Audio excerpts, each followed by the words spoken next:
what you doing? Take a look at these pictures. Aren't they crazy?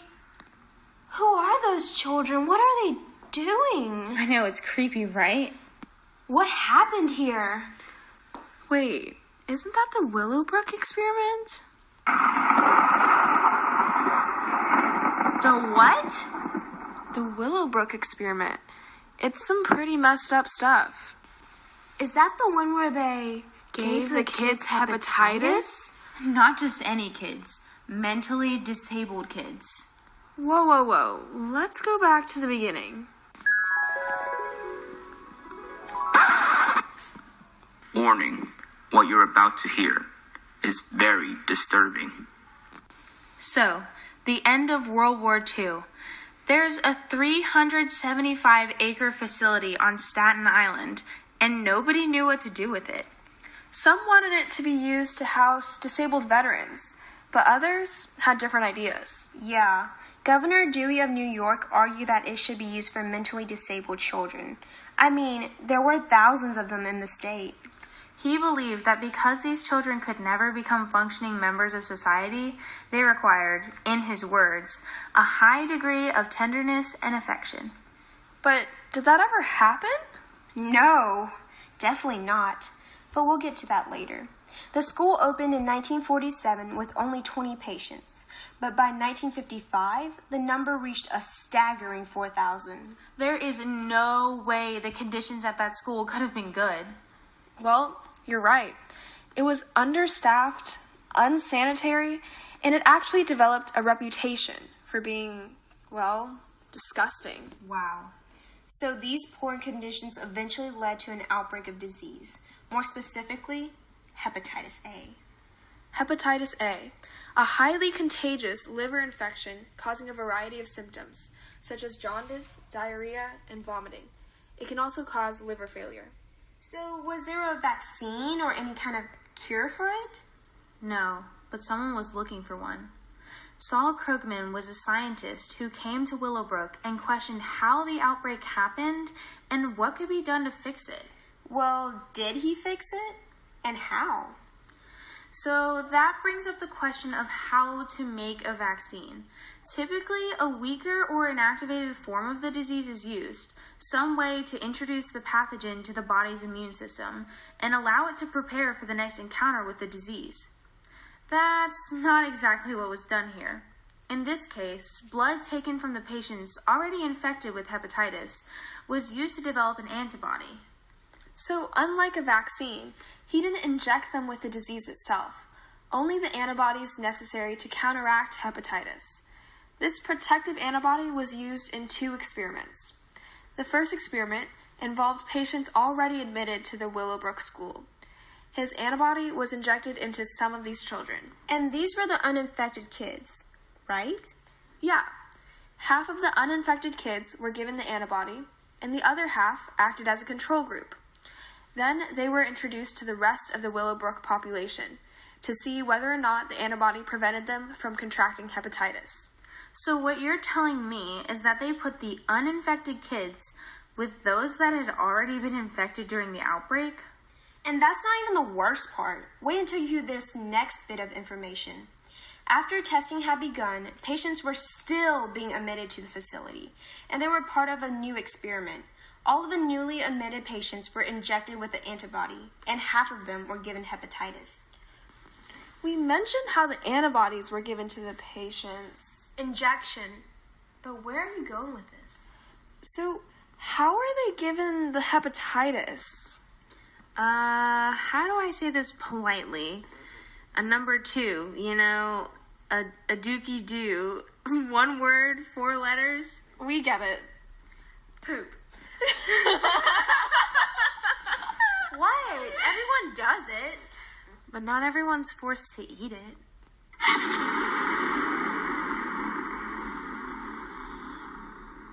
Wait, what? Hepatitis A is transmitted when something that has been contaminated with the feces of an infected person comes in contact with another person's mouth. So naturally, the researchers had to get the feces into their subject systems somehow, and feeding it to them was the easiest and most effective way. That's absolutely awful. It's disgusting, that's what. Not only was that awful, but the conditions at the school were even worse than before. By 1966, there were about 6,000 people living at the facility, but its maximum capacity was only 4,000.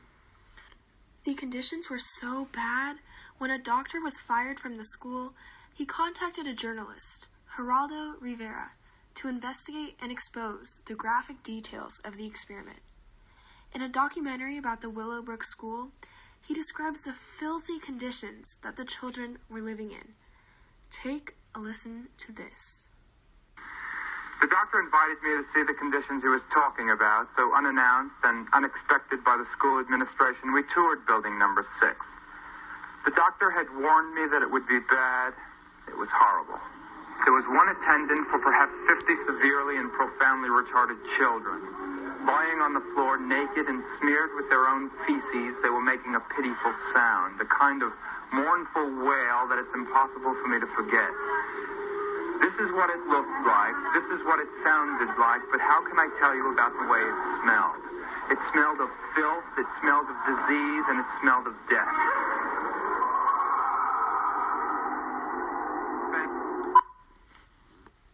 This clip gives us valuable insight about what really happened behind closed doors at the school. But on the other side of that door, who are they trying to keep out? The citizens of New York? The citizens of the country, for that matter? The people of the world? The parents. It gives us something to think about. If the conditions at the school were so bad, why in the world would the parents allow their kids to be part of the experiment? Well, the parents did get a consent form from the institution, but it's not the kind that we would expect today. I agree. This is what the consent form said. We are studying the possibility of preventing epidemics of hepatitis on a new principle. Virus is introduced and gamma globulin given later to some, so that either no attack or only a mild attack of hepatitis is expected to follow. This may give the children immunity against this disease for life. We should like to give your child this new form of prevention with the hope that it will afford protection. Permission form is enclosed for your consideration. If you wish to have your children given the benefit of this new preventive, will you so signify by signing the form? Basically, the consent form gave the parents an illusion that the facility was what was best for the kids. But in reality, the children were put in a glorified prison. The parents were under the impression that the consenting to the experiment would put their kids in a better equipped building in the facility. However, they were completely misled. These torturous experiments would continue for 15 years. So, did anything positive result from this cruel and inhumane experiment at all? Well, Krugman discovered that there were 2 forms of hepatitis running rampant in the facility, A and B. He was also able to develop a prototype vaccine using the inactivated hepatitis B. He won many awards for this experiment. In fact, many of his colleagues said that Krugman's research was groundbreaking, and he became the president of the American Pediatric Society. Let's not talk about his achievements, but focus on what good his research brought to society as a whole.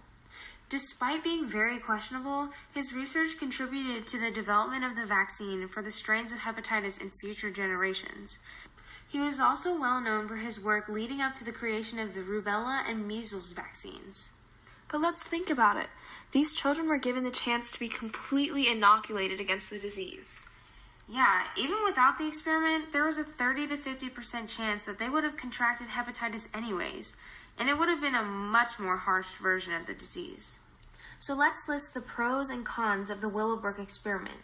First of all, we have to consider that the researchers chose the school because of the hepatitis outbreak, not because the kids were mentally and physically disabled. That's a very important pro. It's crucial to note that the patients were not being taken advantage of because of their previously diagnosed medical conditions. Also, this research advanced science tremendously. Who knows where we might be today without his work? On the other hand, being fed live hepatitis virus in order to deliberately be infected was a violation of persons and fairness. The misleading consent form and the pressure put on parents to agree were definitely negative aspects of the experiment. So was the experiment ethical? Did the medical advancements warrant the treatment these children received? Well, That's for you to decide.